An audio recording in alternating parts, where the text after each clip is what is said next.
Can you hear me now? I can hear you now. Perfect. Cool. Very Well, nice. I thought I heard Samson Williams in here too. That sounded like Samson. Hey, Travis, I stalk you wherever you go. Hey, you're like Because it's joining all the my meetings. 49ers. 49ers all the way, baby. Man, you're gonna be a sad boy. Chiefs. That's right. That's the correct answer. Yep, that's right. I'm lifelong Chiefs fan here. Correct answer. I don't know if you want to have the Samson guy on your team. I don't know. Sunday, it's all going to come out in the wash. Yep. All right, I think the rest of the Yahoo should be coming. I think they're probably looking on a Zoom somewhere. I'm going to ping them. Okay. Normally, all of our meetings are on a Zoom. Right. And joining in the Google Hangouts here is a little irregular, so I'll let them know. Okay. I appreciate that. All right, well, we'll get going. Steve, you good to go? Steve Kwan, you're still on mute. Yes, sorry. There you are. There he is. All right, great. All right, well, now that we're recording, we can go ahead and get this kicked off. Thank you, everybody, for joining us on another illustrious Genius Wednesday, where we're going to dive into the markets. There's some really interesting things happening, as always, in the crypto and blockchain space. A lot of volatility, a lot going on, but over the last 24 hours, a little stability, especially in Bitcoin. So there's a lot to dive into. We just released a really incredible report about XRP and Ripple and what that really means when you invest in that. And that's led by Steve Kwan. So with that said, I'm going to pass it over to you, Steve, and you can get this kicked off, and then we'll open it up to the greater team. Okay. Hi, I'm Steve Kwan, and I'm putting the last chart. It's they're kind of a global macro view where there were some very large, fierce moves in other assets other than blockchain.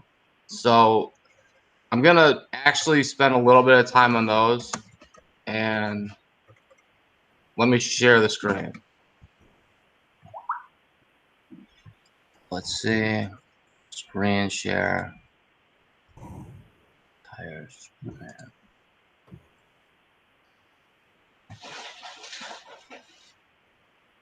Computer's a little slow today. I'm on the old one. Hold on one sec.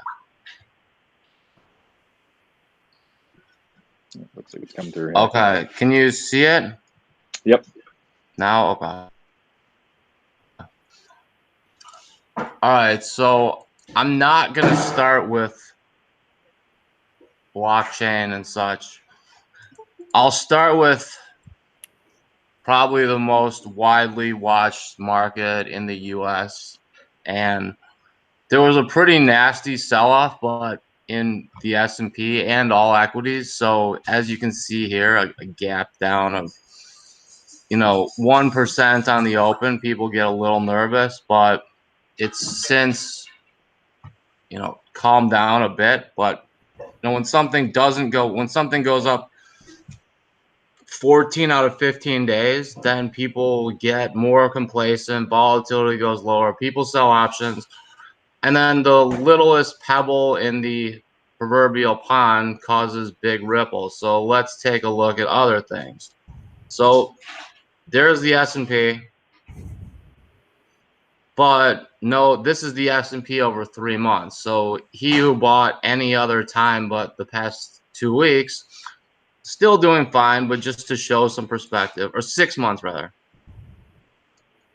NASDAQ, slightly higher volatility, slightly larger gaps down usually scare people on the open. So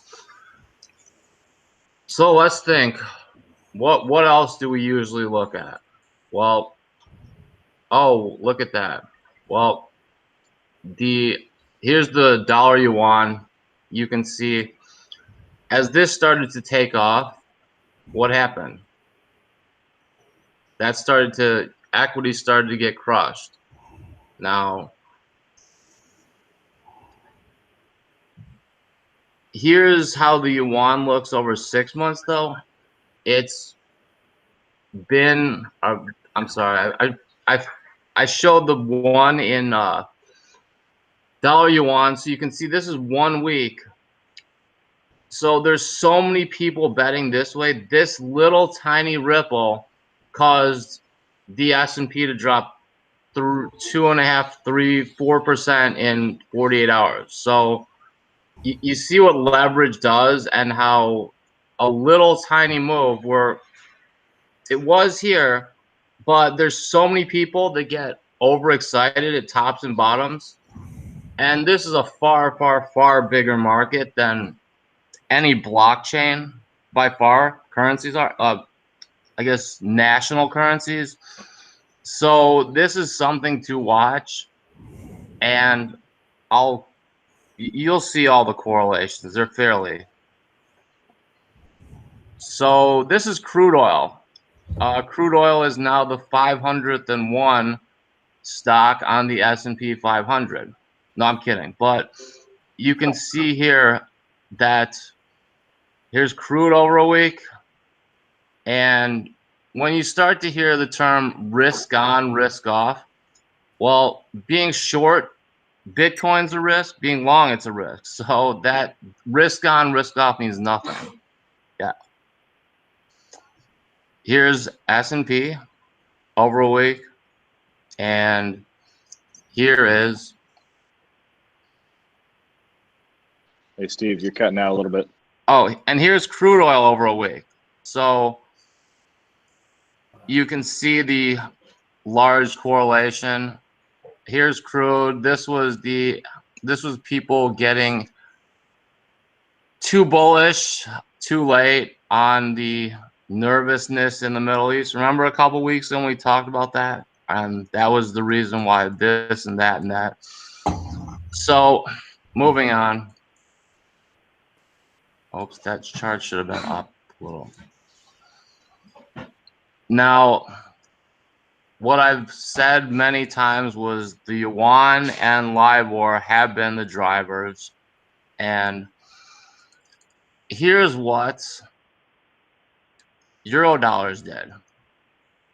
On the same, on the S&P move down, Eurodollars up, rates down. But let's look a little bigger picture. This was the kind of nervous point when I said that we're at an inflection point. If Eurodollars start to go straight down sharply, Bitcoin, Litecoin, S&P, gold, you're not going to want to have length in many assets that have any volatility. So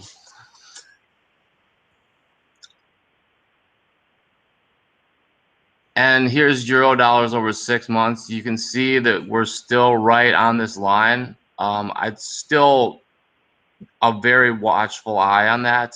I don't think this is out of the woodworks. It's still in a channel, but you like I said, just watch LIBOR. LIBOR starts to go up. I'm not interested in being long. Like, you know, Bitcoin and blockchain were made on fixed amounts, but with futures and, you know, they've had banks that'll leverage you things and even exchanges. There's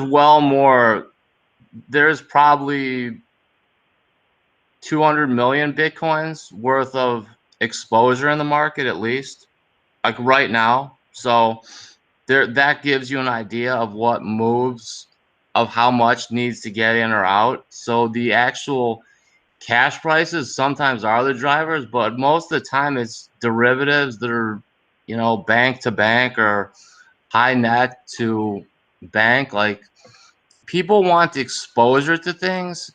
At least many do that I have dealt with in the investment side.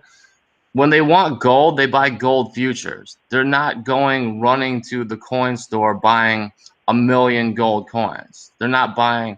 They want the exposure. Hence why I'm actually meeting with the head of the CME's pricing division for lunch, and he's one of the people that will be does the settlements on many options, which will soon include Bitcoin options. So moving on. Now let's move on to blockchain. I know right? People want to talk about Ethereum Classic. Well, you can look back in the recordings for 3 months. We like this one was 0.0004, and special thanks again to Nick Kearney, who gave me some schooling on what Ethereum and Ethereum Classic were. This was very interesting at $4. This was my exit yesterday, so I don't really. I'm indifferent now because the move happened so quickly. But this is 1 week, so that's a 30% gain, and I'm showing all these in Bitcoin terms, and then I'll show Bitcoin at the end because it really dominates the U.S. dollar price. So it increased 30% in Bitcoin terms this week. Over 3 months, see that this is where we were in Las Vegas. This is when it became interesting because it had bottomed out. Nothing, no gain, no loss, no gain, no loss, no small gain, small gain. Then you got to wait for the second move.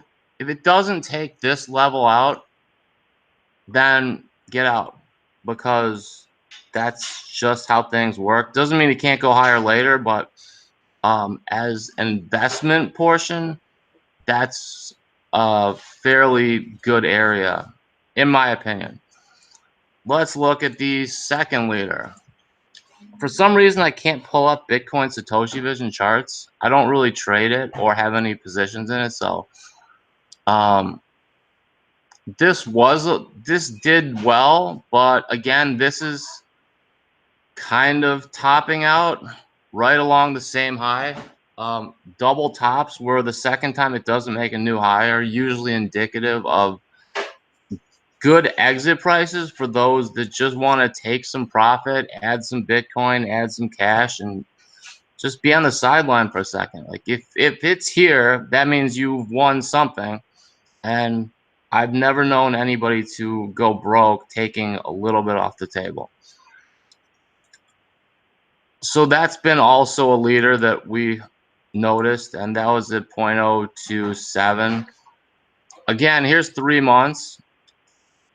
Sits, dips a little, and then right along after New Year, like I said, redemptions, allocations, redemptions, allocations. Like it happens. It's no secret here.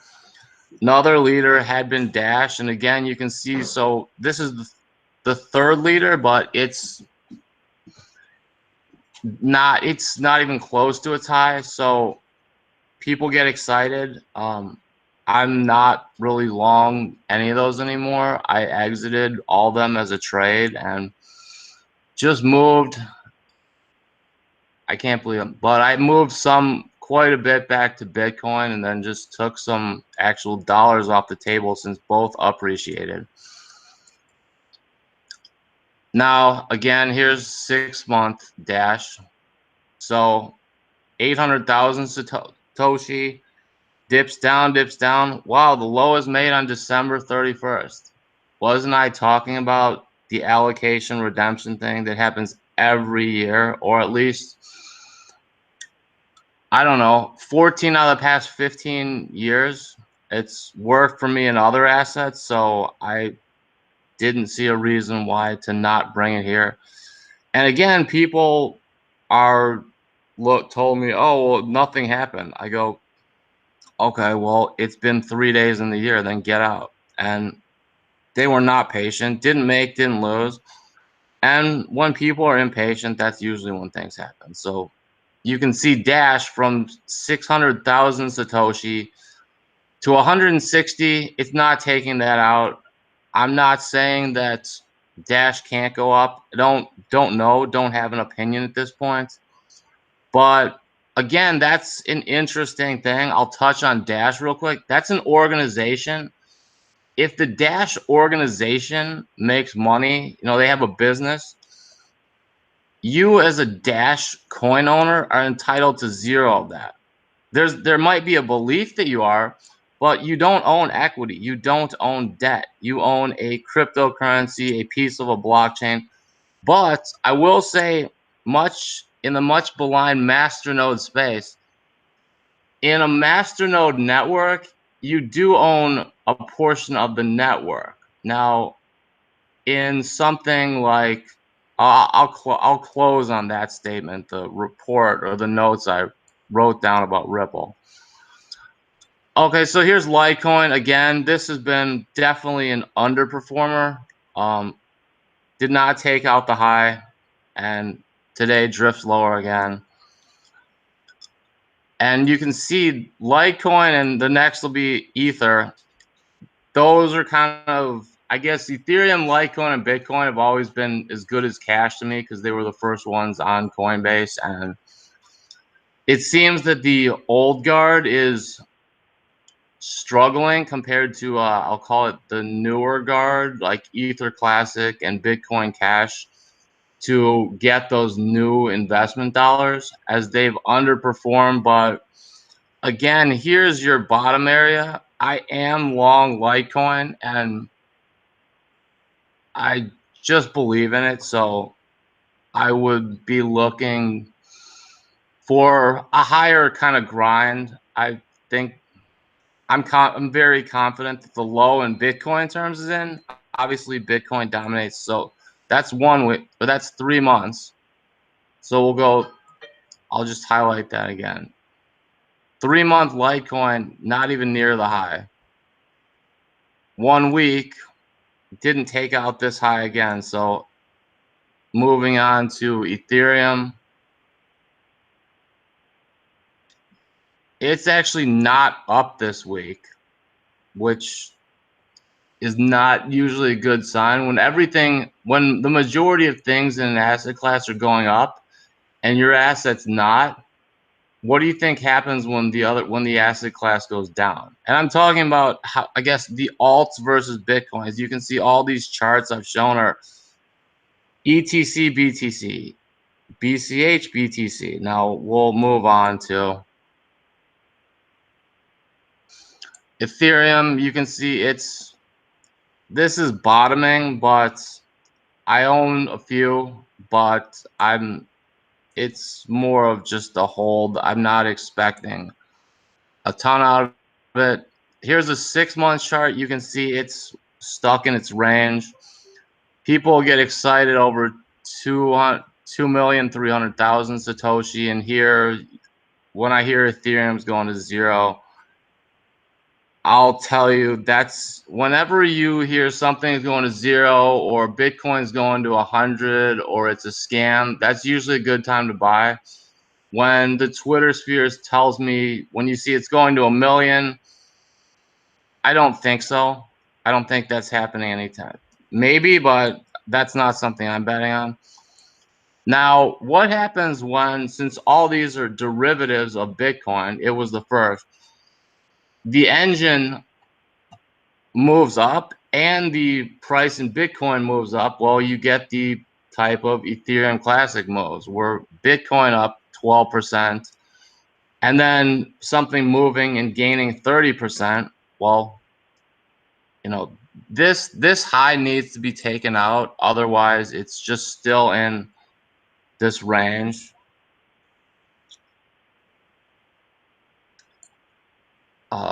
Interestingly, it's nearing a 3-month high, but as I said, it needs to get above 9,500 for, I guess, trend following funds and short stops to really be triggered. And above there, you would probably see a $300 to $400 spike in minutes, just because that's how many of the large algos that I've dealt with in kind of the fund world react. They're instantaneous. It's automated. Now let's move on. This was gold this week. Obviously, gap up on the S&P, gap down, but really unexciting. Again, gold and the alts are really, gold is the leader, but gold has been kind of mimicking the alt currencies where it bottomed in earlier and then can't take out its high. And it's the same move that happened last year. It's like when Litecoin went to 30, but last year the alts were leading metals. Now, this is noteworthy. Palladium dropped almost 200 in one day. You can see from 23.90 to 21.90, 10% loss in a precious metal in a day gets people nervous. But to show some perspective on that, over 3 months, palladium had gone from 1650 to 2450. So, he who bought any time but the past week is still doing well. And I'm showing a 2-year palladium chart, or 1 year rather, 1,300 to 100% gain. And you can see that the drops are fierce, but they've been bought each time. So trend is still intact, although the move up was probably a little too sharp. But let's take a look. When did this next leg up happen? Oh, wow, it happened right after the new year. So, like I said, from what I've dealt with, redemptions and allocations, first 5, last 5 days, and I know they're staggered, but especially end of year, beginning of year, some people get performance bonuses on Wall Street, but generally speaking, those come this pay period. So I would say that you could find some reasonably well-to-do individuals playing some spec trades. So, you could see an alt go down if they want to take a short, or up, or be wary, or be excited, whichever you prefer. And finally, here's a 2-year palladium chart, 800 to 2400. So again, people did well. And that is the conclusion of all the charts. And I'll touch on my thoughts on Ripple Labs, and I'll touch on my thoughts of XRP. And I guess this is something that Samson had mentioned. I'll stop the screen share, but So Steve, before you get into that, just to set the stage here. So for everybody that's new on the phone, we just released a research report led by Steve Kwan here about XRP, Ripple Labs, all this stuff, and what it really means to actually be a holder. So really interesting, some controversial statements potentially. So that was just released on Medium, shared on Twitter and LinkedIn. So if anybody can help us amplify that, that'd be great. But really interesting content generated by Steve, as well as taking some ideas from Samson, who's on the call as well. So I'll let you dive into it, but wanted to set the tone. Okay, so I guess this is going to be a very interesting scenario where I feel like it's started to come to light with Wall Street, or many people that I deal with, like, hey, what's this Ripple Labs? Like, it's a crypto, and it's like, nah, the best comment was, so is Ripple Labs like a Bitcoin or something? This is from a guy that manages about $450 million. So just to give you an idea of some of the people that allocate large amounts, is Ripple like a Bitcoin or something? Exact quote. I go, yeah, or something parts, probably a little bit better answer. So Ripple Labs is a company. There's a CEO, there's a CFO, they have an office, they have a phone number, they have a helpline, they have sales, they have products, they have revenue, they have profit. Hence why there's been much talk about Ripple Labs going public. Now, what's the interesting thing about that? Here, I'll pull up. I don't know, you guys can all pull it up, but the market cap of Ripple is, I don't know off the top of my head, more than $10 billion. Or the market cap of XRP is more than $10 billion. The IPO early whisper numbers of IPO pricing for Ripple Labs is about 10 billion, and I'm just going to pull up the market cap of XRP because I don't know offhand, but you'll see where I'm going in fairly short order. The market cap is 11 billion for XRP. So how could Wall Street possibly be giving a whisper IPO valuation of, call it $9 billion? That would mean that either the company is worth zero or XRP is being valued at zero, or they're going to have no correlation with each other, as you know, that's what pricing is. So in equity, you have an unwritten contract. You own a piece of a company. You know, many of you may have private equity shares in a non-public business, or you have public equity shares traded on an exchange. Just like on an exchange, for even shitcoin, ditcoin, Bitcoin, whatever, it's publicly traded. You know, if you have coins in a tiny project, you have coins in a publicly traded asset. But what is that asset?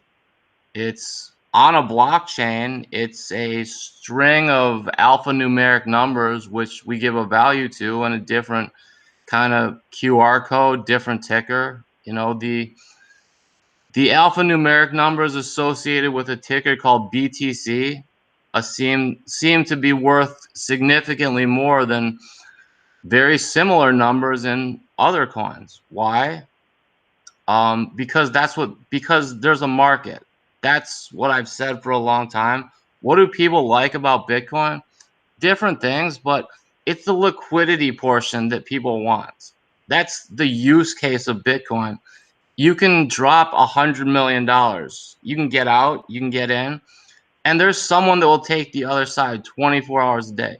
You can't do that in many other things, hence the mega market cap. Now, moving on to my closing statement on Ripple Labs versus XRP.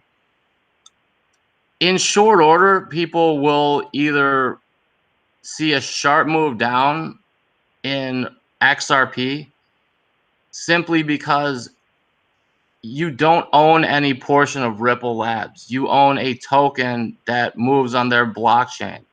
But I would ask you this. All the ones that are hodling and have the dry ice or on ice private key for their XRP, how is that? If it's on dry ice or it's in your account, how are those going to be used in business? They're not. So if I have all this machinery and that machinery pricing goes up, but I leave it in my garage, am I going to get any of those gains? And XRP isn't a debt offering because it's a publicly traded blockchain. So there's going to be diversions between people. The belief that, I guess another one would be interesting with Bats, Brave. When you own Bats token, do you own a portion of their company, or do you own a token that can be used in their ecosystem? You know, if you own $1, does that make you an owner of the country, or do you have a mechanism that you can transact in the US? If you own a piece of gold, does that mean you own a piece of gold mining? No. If you own a barrel of oil, do you own a portion of Halliburton or Exxon? No. So I'm not making a price prediction on XRP. I don't know. I'm not, making wild price predictions is not something I do.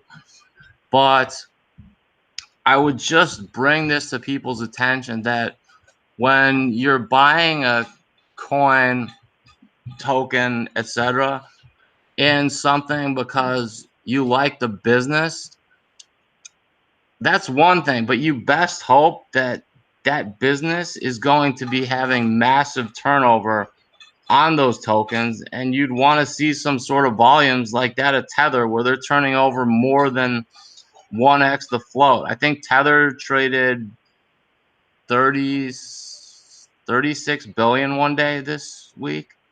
So it had a 9x turnover. Each tether, theoretically, assuming all volume was real, which I don't believe, but who knows? I don't have that metric, but as a point of reference, each tether traded 9x. So is that what's happening in XRP? No. And that would be my conclusion, is that owning XRP has, you're not an owner in Ripple Labs. You own a token on a blockchain that they use in one or two of their different payment processors. They come up with another payment processor where XRP is not used. Well, I guess there would be less of a use case, but it's just what the market values it at. Like, if people start accepting Ripple at Walmart and Amazon, then it probably holds its value or goes up. But people don't like the volatility in their bank account, where Bitcoin's up 14%, but it was down 10% the week before. I mean, what if all you guys looked in your bank accounts and you had 10% less than you did today on next Wednesday's call? Like, would that make you feel good? Like, Bitcoin as a payment is great. I've used it. I've traded it for gold. I've traded it for silver. I've done it electronically. I've done it in person. The precious metals dealer in Chicago I deal with will do a transaction for up to $1 million in Bitcoin. That's when it became real to me 2 years ago. Like, that's when it became real world tangible. It's like, wow, I can bring this private key in and they're going to give me gold. Okay, it's 100% tangible. It literally is as good as gold. You can go to jmbullion.com and you can trade Bitcoin for any precious metal, and they charge less and it's actually less expensive than a wire or PayPal. But that's its use. It's just a store. Bitcoin is a store of value, and there's a huge market for it. What the price is tomorrow, I don't know, but it needs to get over 9,500 to really extend on this. But like I said, I'll say it one last time and then be quiet. Owning a token on a blockchain is exactly what it is. You own a token on a blockchain. You don't own any portion of that company. And that's it. Well, Steve, I know you said in the article as well, right? You were just talking about ICOs, IEOs, STOs, all that, especially as it relates to a company like Ripple Labs, where it's a company where it has a location, the CEO, all that stuff, right? All you're doing is basically helping them in their fundraise so that they can go IPO at a huge valuation. That's all you're doing, right? But you don't get any value out of that because you're not Jeremy, given I a share. forgot the most important thing that I wanted to touch on. And when I went to the WCC in 2018. I was hired by a project called Packcoin at the time to help them with a couple things, and never been to a cryptocurrency blockchain show, and met some cool people. Actually, this guy named Ken, I ran into him 2 years in a row and got my picture with him. I told him, I go, we got to make it a third. And I think that it's a very unique asset class where there's many influencers in the markets that you'll never know their name. You'll never see their face. They're sitting at a desk in Greenwich, Connecticut, and they'll make you really happy or really sad with $100 million, $20 million, $50 million order at the click of a button. And all it is a derivative. And that's what a lot of the pricing moves on now. It's not only what is seen on the blockchain, but my closing statement is, what is the use case for coins? When I hear a leader of a project saying we're looking for a use case, they've already lost me, because if they haven't figured out what their use was and they're asking, it's like, wow, they don't get it. If I buy debt in a high yield or startup, I'm funding them. It's a funding mechanism. Prior to blockchain, or really ICOs, there were two major funding mechanisms for an organization, entity. There was debt raises, equity raises. Come along the ICO space, especially it became, I guess, world renowned. Crypto blockchain was used as the third entry point into funding. Like, I will sell you a token in Steve's coin, an ERC20 token or whatever, and that's what it was. I have an idea, a white paper. What is it? It's an idea. It's what you want to happen. It's a business plan, for lack of a better term. If it doesn't work, this is venture capital.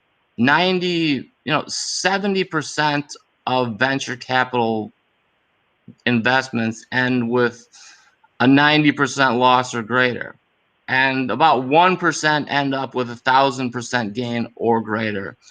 And venture capital has been restricted to accredited investors ever since I've known it. But with blockchain, you had people that wanted to have a coin Moon or whatever. They wanted to Lambo the coin, but they didn't understand the risk. So when they lost after buying something that was up 1,000,000% and they lose, well, 70% of the projects are going to go to zero or are going to go to 1 Satoshi. But you're just it's a funding mechanism. That's what it is. Cryptocurrency is the third way funding mechanism. So it has its use case. And I would say, if you hear the leader of a project saying we need a use case, that is amazing to me. That would be like a company selling their shares on the NASDAQ saying, gosh, I wish we could get some money for these equity shares. And that's it. Thanks, Steve. So guys, this is Christina. I just want to kind of recalibrate the conversation. Steve does a great job at explaining things that the average person, it's hard to hear. And the tough part at CoinGenius is we live and breathe this. So all of those charts that you see going up, we called that weeks ago. You can go back to our content and prove that out. And I will prove it out metrically. A lot of the metrics that Steve is talking about are things that the average person just doesn't have access to. And so that's a big part of what we're trying to do with CoinGenius, to make that data democratized so that folks can understand, the correlation between gold and oil and normal things that happen in Wall Street, so that they can plan for that. We have a baseline of cryptocurrency at 24/7, and then all these global markets layered over it. And there's a lot of complexity in how the global financial machine works. A lot of people really don't understand it. And so if you dissect it from the trading side, you can start to extrapolate a whole bunch of things. And CoinGenius is trying to put that whole big picture together so that the consumers can see things like, I want to be very high risk and put my money in a VC that may or may not work out. And I just believe in that project, and I'm probably not going to get the return of the value of the token. The value of the token comes from the use case and its circulation in the world, which we can digitally quantify. There are other blockchains and other crypto cases like Tether that get very complicated. And it's how the world is using them in the financial transactions, how the world is changing that global transaction and philosophy and cross-border payments, then becomes very exciting to Wall Street, where they can start talking about, all right, well, if these are real companies, then I can have futures and options and derivatives, and then we can start doing a whole bunch of things, and that changes everything. Then you get into things like the tokenization of all things, where you start freeing up liquidity from things that have been locked in, like real estate or art or things like that, right? Where that value becomes part of the global financial machine. And that's what we're trying to help educate everyone. I know it can get kind of professor sometimes, but this is really complex stuff that we're trying to make understandable for the for the average person, as well as Wall Street. To Steve's point, most of Wall Street doesn't even know what's happening over here. He's like, that's like a Bitcoin, right? No, not really, but here's quantifiably how you can differentiate them and see the people behind the projects and what they're all about. That's all really good points. Thank you, Christina. So that's really the base of everything that we believe here at Coin Genius, and why one of our problem statements as we present it to the general public is, cryptocurrencies, in our opinion, are probably the biggest investment opportunity of the century, right? But 99% of all people have no idea how to trade it or how to trade effectively. So therein lies that opportunity. So we have a number of different geniuses on this call, and this is why you guys pay to get access to these calls as well. Joined by folks that are really intelligent and people that also are very good at breaking down very complex ideas and making it easily understood to the average person. So we have the gentleman from the Bad Crypto podcast and Travis Wright, Joel Kahn, and Chris Pulley and team. Love to hear your guys' thoughts on this conversation, some of these topics, if you mind contributing, because you guys are really on the front lines of making this easy to understand and spreading the word to the average person.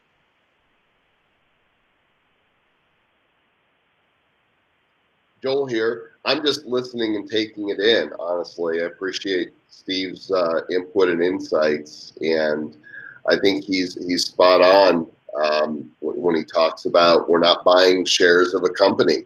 We're simply buying tokens that work within their ecosystem.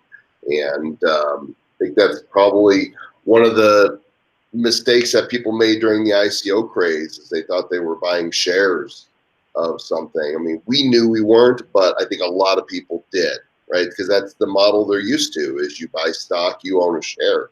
But that's not the case here. Yep, yeah, absolutely. This is Chris Pulley. Just the idea, and even what struck me was, talking to a project that was, still figuring out their use case, but had all the technology. It is a big red flag. I think that one really stood out. We see that often as we have a lot of project flow because of our business model, and we're talking with 3 or 4 different projects a day about their value proposition, their disruption in the industry, and we come across, we hear that, we see some great tech, but without the use case and without the the vision to delivering value, we pass as well. So I liked hearing that we're modeling something similar to what Steve was representing there, and then also the understanding the different entity formations between a business and a project. There's a difference between a business, a project that has tokens, and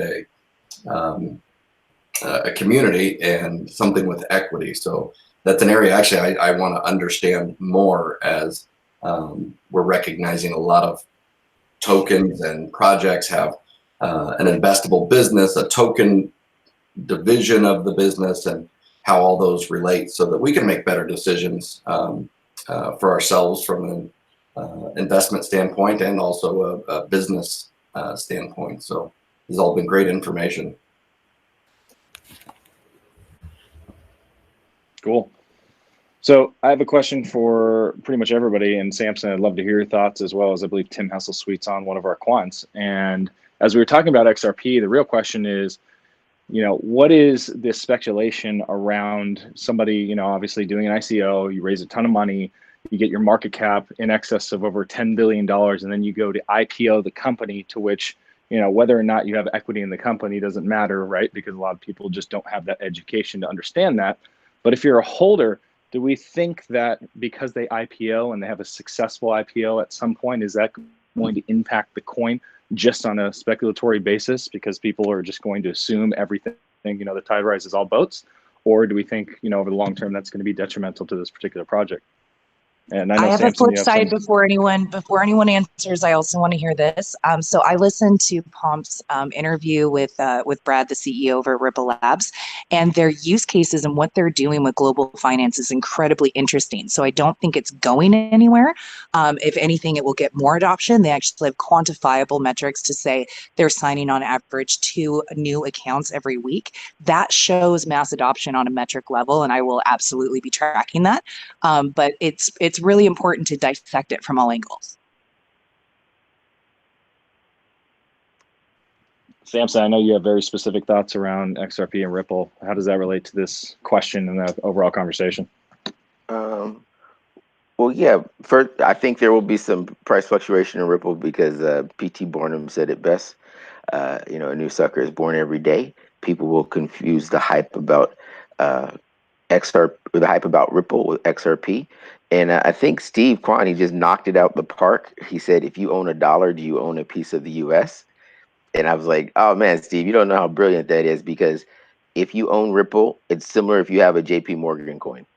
JP Morgan coin does not give you any shares in JP Morgan Chase the business, and you have to be a bank to be part of that settlement system. So it's, again, if someone's like, hey Joel, I'm going to give you a JP Morgan coin, what do you do with it? You can't use it because Joel's not a bank, unfortunately, and it doesn't I don't represent. want any of that JP Morgan shit coin, Samson. But you want to. We'll get some for you anyhow.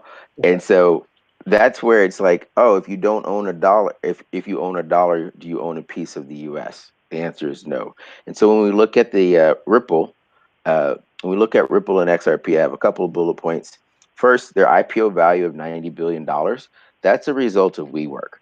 And to explain why that's a result of WeWork, when WeWork went to do their initial public offering, they came up to that moment for disclosures. The Securities and Exchange Commission requires certain disclosures, where humans got to look at what makes WeWork valuable, and then it turned into nothing. It went from 60 billion to like 20 to like 14 to like 8 to they just delisted the IPO. And so this is where, when we look at what is the value of Ripple versus what is the value of XRP, when they go to offer that securities to the public, they have to substantiate the value of the company, of the business, not one of their products. And a product of Ripple is their token, is XRP. Where can you use that token at? I think Joel accepts XRP, but don't hold me to that. The other thing to keep in mind about XRP is that Ripple owns 51% of XRP. There's a case where, based upon their business model, they can abandon using XRP totally, or abandon any association, because for right now, for their settlement system, they don't need to use XRP for their settlement system. They could literally just dump their 50%. They could dump their 50% of XRP on the market. Why? Because they don't need it to do their business. I have a question about that, Samson. Wouldn't people be calling for their heads on pikes if they did that, though? It's hard to hear people from your private island, Joel. I'm just saying. Yeah. Okay. I mean, there's already a class action lawsuit that Ripple issued a security, and that Ripple issued a security that is XRP that's working its way through the court system. And yes, they would call for the founders' heads, but would the founders care? Because they're in the private banking sector. I believe that, I forget when they bought Western Union, but that was just to solidify their ability to do international remittance. That had nothing to do with XRP, folks holding XRP. As a disclaimer, I am inadvertently holding a few thousand XRP on my Bittrex account because I locked myself out of Bittrex and never bothered to unlock it. Which leads me to another interesting note I wrote down, because Steve Kwan is talking about Ripple Labs.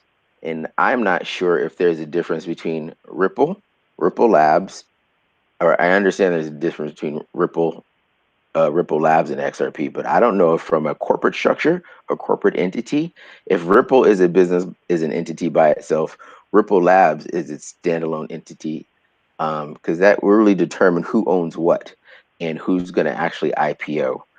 Because maybe Ripple will set up a foundation that holds their XRP. In which case they have an arm's length transaction to say, oh, we don't know why the foundation dumped all of that useless XRP. So I have to investigate that. And so, yeah, it's very interesting. I think that as the business of Ripple develops, people will confuse owning $1 with having a piece of the US. People will confuse having XRP with having an interest in the company. So you'll see that uptick. But once Ripple defines its business model and moves forward post IPO, I see a strong case for them to just deny any just say, hey, XRP is decentralized and we have nothing to do with it. As a matter of fact, we removed our conflict of interest by selling all of our XRP tokens. and that buys them so much plausible deniability.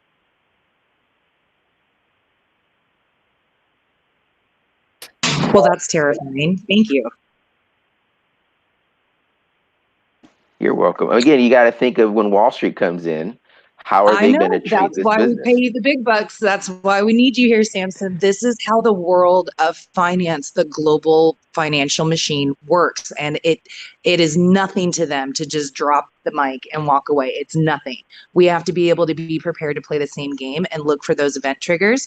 And just for everyone on the call, if you guys ever have like a checklist of something you wish that CoinGenius was tracking, just send it over to me. Sorry, stuttered there. Just send any requirements over to me, because all of this is really important so that everyone can have this information. So Tim Hessels, you still here, correct? Yeah. Hi, Jeremy. Hey, how are you? I'd love to get your thoughts on all this, because you know, coming from your background and you know the fund world and in hedge funds, I'm sure you have an interesting perspective.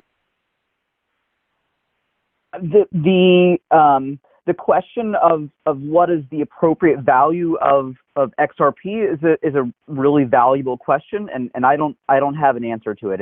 It's not equity. It has some utility. That utility appears to be growing. I'm not sure how value flows to that utility. So that model is very interesting to me, but it's not something I have a great answer to at this point. Just to update on Bitcoin terms, we had talked about the tight trading range of 7,000 to 7,500. We broke out of that trading range, and I see sort of bulls in control above that level. We actually tested it in mid-January and are kind of making fresh highs now. We're also 5 minutes away from the most recent Federal Open Market Committee meeting announcement. So that's happening.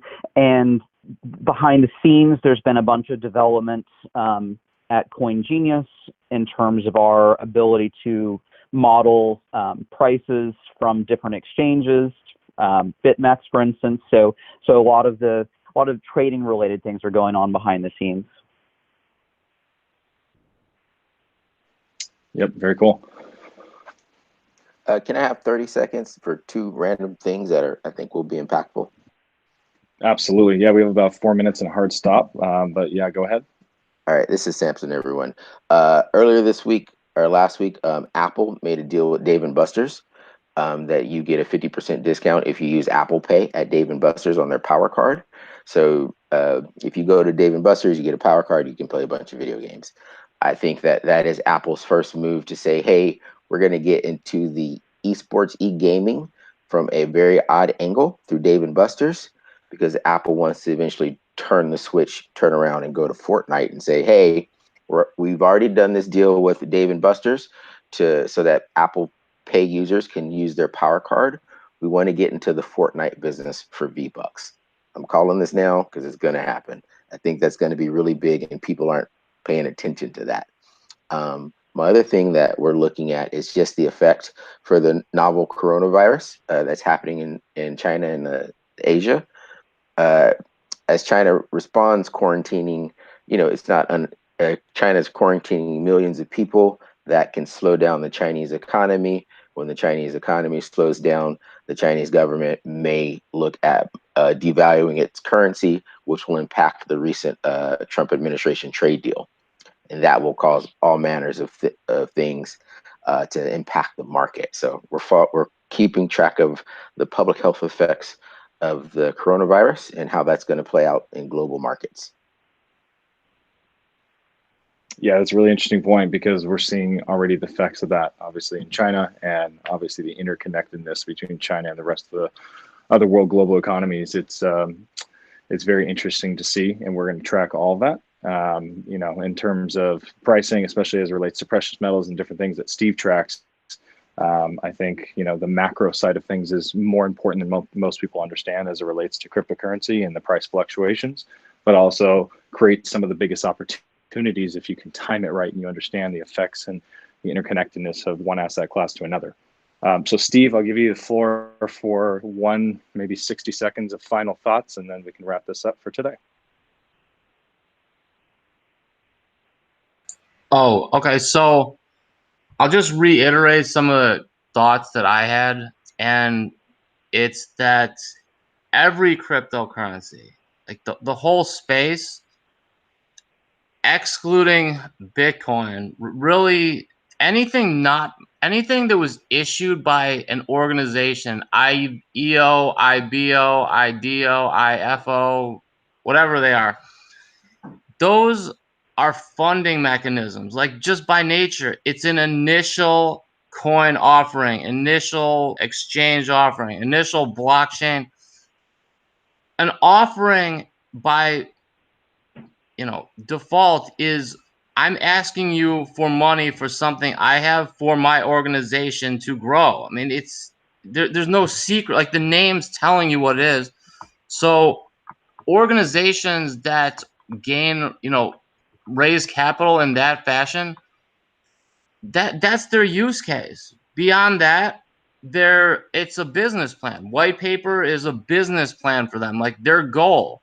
And I think that it's not what people want to hear, but 70+% of venture capital fails or does very poorly, doesn't hit the Lambo, moon, whatever it is. And this venture capital is, generally speaking, restricted to accredited investors. So, if someone's taking out a credit card loan to buy something that's up 500,000% already, what they got to ask themselves, like, why are they picking that day? And then also the difference between that said, blockchain, crypto, ERC20, that's a funding mechanism. That's the third case for crypto. Like, to say we're the next Bitcoin, not going to happen. All right. So sorry, Steve, we got to wrap up here, but in the end, all good points. You're investing in that. You're acting as a mini VC. And as we know, VCs are people that have to be accredited investors, and considering a lot of the people doing that are not accredited investors, obviously this is exactly why the SEC is coming down on even IEOs now, and they'll continue to do so as we get more creative in the industry. So thanks everybody for joining. This is another wonderful episode of Genius Wednesdays. Opening up a Discord premium group as well for Coin Genius, so you can get access to all the geniuses that you just heard on the call, ask questions, look at the industry together and get good ideas in terms of how to best position yourself for the months to come. With that said, thanks again, everybody, for joining, and we'll talk to you next time. Thanks, guys. Thanks. Bye-bye. Team Genius. Great stuff.